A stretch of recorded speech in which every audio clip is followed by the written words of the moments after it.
Assalamualaikum warahmatullahi wabarakatuh. Perkenalkan, nama saya Febri Akbar. Kami dari kelompok 1 Agribisnis Perikanan Air Tawar SMK Negeri 1 Kuningan. Tujuan kami untuk datang ke sini untuk belajar bersama tentang budidaya ikan di breeding flowers yang ada di Dusun Cikopo di Desa Cibinua. Perkenalkan, nama saya Rehan Anggara. Bertujuan kami datang ke sini untuk belajar bersama tentang budidaya perikanan air tawar yang ada di breeding Pawase yang terletak di Dusun Cikopo, Desa Cibinua. Perkenalkan, nama saya Amara Puspitasari dari SMK Negeri 1 Kuningan.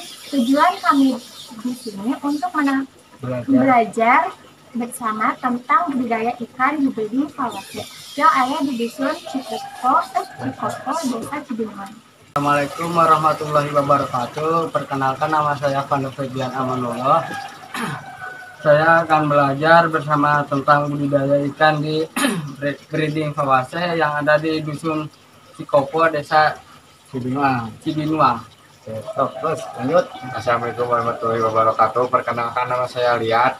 Saya belajar bersama tentang budidaya ikan di breeding Pawase Dusun Cikopo, Desa Cibinua. Saya di sini menanyakan tentang biaya produksi satu periode, habis berapa kilo pakan alami atau buatan, dan berapa biaya keseluruhan dan dalam satu periode pembesaran. Oke, siap. Itu pertanyaan menyangkut tentang kos atau biaya yang akan ditimbulkan ketika kita berbudidaya ya. Dimana untuk budidaya ikan ini kebetulan di sini di breeding Pawase, saya juga belum memperkenalkan diri ya. Nama saya mungkin sudah ada dari Dusun Cikopo, Desa Cibinua, yaitu unit pembenihan rakyat breeding Pawase, sahabat dan teman-teman semuanya. Kebetulan tadi ini para adik-adik sekolah datang ke sini mau belajar bersama di breeding Pawase tentang cara budidaya ikan yang dilakukan di sini di breeding Pawase. Yaitu terkait dengan pertanyaan yang tadi yang disampaikan oleh Rehan. Kebetulan untuk untuk biaya produksi yang dilakukan di sini kebetulan untuk prosesnya itu proses pemijahan sampai pembenihan ya. Jadi untuk proses pemijahan, pembenihan dan pembesaran. Cuman di sini untuk pembesarannya segmen pembesaran dari larva menjadi benih. Produksi atau biaya yang dibuat atau disiapkan untuk produksi benih tersebut, kita melakukan beberapa tahapan ya, terutama yaitu dalam proses pemijahan kita siapkan kolam bederan yang dilakukan dengan fermentasi selama 1 sampai 10 hari di dalam satu kolam, dan di situ kita timbulkan pakan alami. Pakan alami yang telah kita bikin secara buatan, yaitu di situ di dalam air atau di kolam yang sudah difermentasi tersebut ada pakan alami yang tersedia seperti dagingnya, cacing sutra, cacing nyamuk dan sebagainya, di mana itu merupakan kebutuhan untuk berlangsungnya larva atau benih tersebut.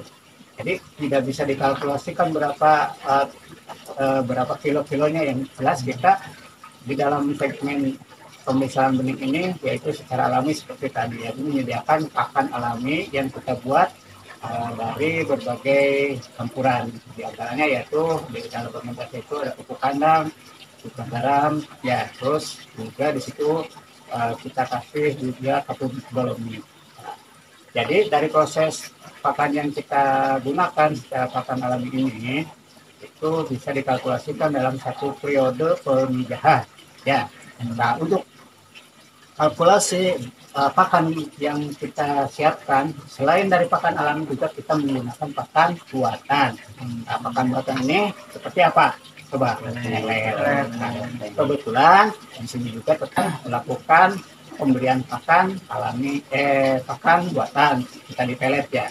Pelet dalam satu periode seumpama kita pemijahan ikan nilem itu tergantung juga dari populasi ikan yang kita piara, dan ini yang jelas untuk satu periode yaitu kita umur 50 hari sudah panen.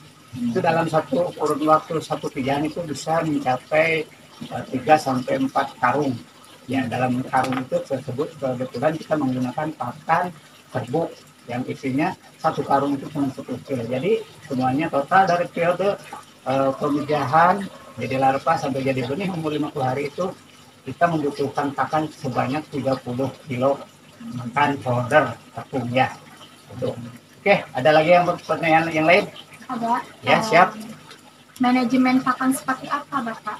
Kadar protein, jenisnya pakan alami atau buatan? Nah, ini betul sekali. Itu pertanyaan yang bagus ya. Di sini kita membuat dulu pakan secara alami yang tidak yang kita sebutkan di awal tadi, yaitu sistem fermentasi. Sehingga kita membuat pakan alami seperti tadi jentik nyamuk, bakmia, ajola, segala macam ada ya di situ. Terus artemia juga ada di situ karena adanya dari proses fermentasi tersebut. Jadi pakan yang paling bagus itu sebenarnya pakan alami sebenarnya ya, soalnya ikan-ikan yang hidup di alam bebas itu pasti sehat karena dia memakan pakan alami. Tapi sahabat semuanya, adik-adik dan semuanya itu proses dari pemberian pakan alami tersebut bisa berlangsung karena kelakuan kita juga sendiri dengan sistem fermentasi tadi ya. Jadi minimal itu pakan yang paling bagus khusus untuk benih dan pembesaran itu di atas 30% kandungan protein yang terkandung di dalam pakan tersebut. Ya, pakan tersebut seperti dari pelet itu minimalnya 30% sampai 40% kandungan protein yang terkandung di dalam pakan tersebut. Itu bisa mempercepat pertumbuhan laju dari ikan yang kita budidayakan. Ya, itu. Oke, jadi yang paling utama yaitu pemberian pakan itu di kandungan protein minimal 30 sampai 40%. Oke, pertanyaan yang lain? Ada pertanyaan yang ketiga tentang kendala apa saja yang dihadapi petani saat pembesaran ikan.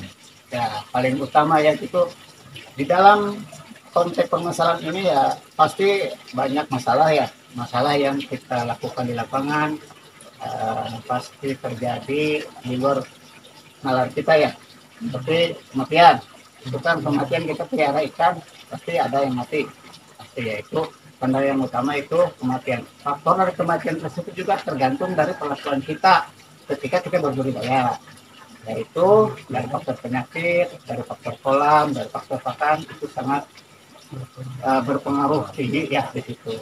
Oke, jadi kendala yang paling utama saya sebagai pembudidaya di segmen pembesaran itu yaitu khusus untuk pembesaran itu 80% itu di pakan. Jadi kita memang memerlukan dana atau modal yang besar khusus di dalam segmen pembesaran itu di pakan. Jadi 80% itu pakan.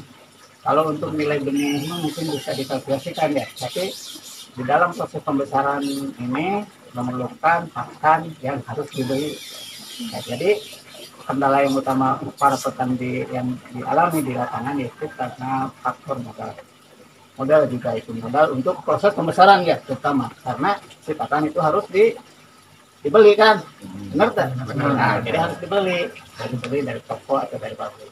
Ya, itu jadi yang paling menonjol dan kendala yang dirasakan oleh para petani itu di proses pembesaran tersebut di pembelian pakan. Jadi modal harus besar.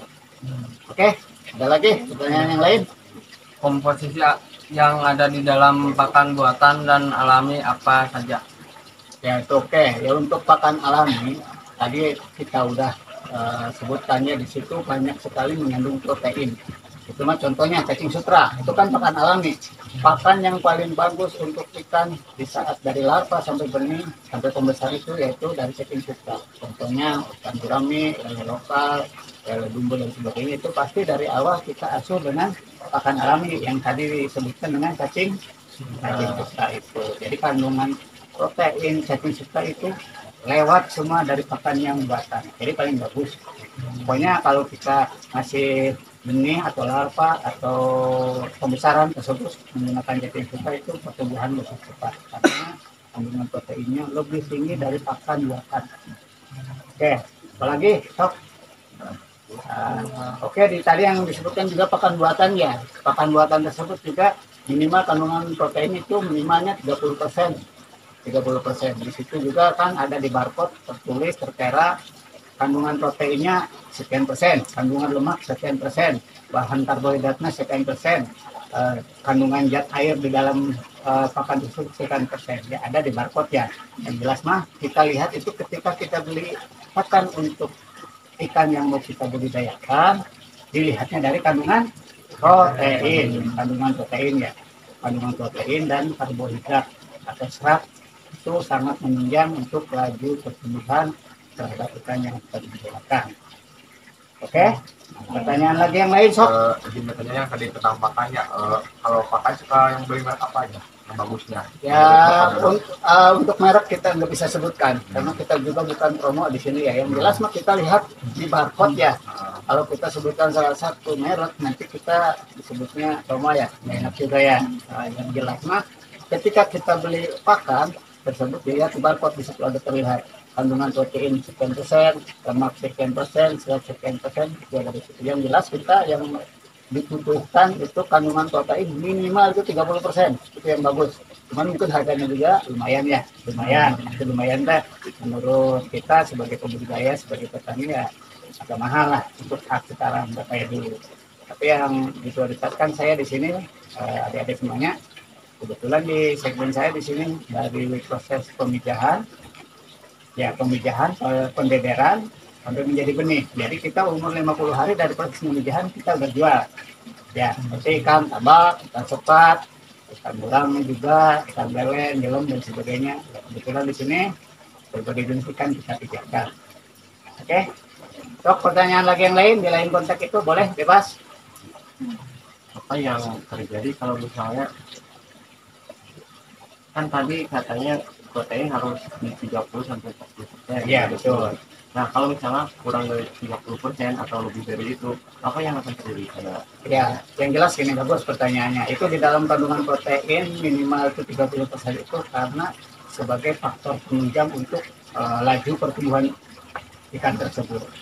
Jika kita memberikan pakan di bawah dari kandungan protein dan 30 minimal 20% ke bawah lah. Standar paling minim itu antara 25% ya. Umpama kita kasih ikan yang di dalam kandungan protein tersebut di dalam pakannya di bawah 20% itu cuman dia merasa ketika kita kasih ikan cuman kenyang aja. Jadi tidak buat pertumbuhan itu tidak terlalu cepat. Jadi cuman kenyang aja. Tapi ketika kita mengasih kandungan protein terhadap ikan itu di atas 30% itu bisa cepat menambah laju pertumbuhan dari ikan yang kita pelihara. Terima kasih kepada Bapak Dodo Ahda sudah meluangkan waktunya untuk belajar bersama terkait budidaya perikanan air tawar. Untuk Assalamualaikum warahmatullahi wabarakatuh. Oke, sahabat dan teman-teman semuanya, ini kebetulan adik-adik kita datang ke sini bersilaturahmi bersama Nek lebih dekat. Posisi datang ke sini mau belajar bersama tentang budidaya ikan yang dilakukan di Broding Pawase, yaitu di Dikun Tikoko Desa Tudingan ini. Semoga apa yang telah saya sampaikan sama-sama bermanfaat buat adik-adik dan apa yang dicita-citakan buat adik-adik semua berjalan lancar, langsar ya. Sukses selalu dan semoga tugas yang dikasih oleh guru bisa dijalankan dengan baik dan mendapatkan nilai yang bagus. Oke, itu mungkin mohon maaf atas semuanya. Mungkin penyampaian saya di sini kurang jelas atau gimana, bisa nanti disambung ke belajar bersama atau wawancara selanjutnya.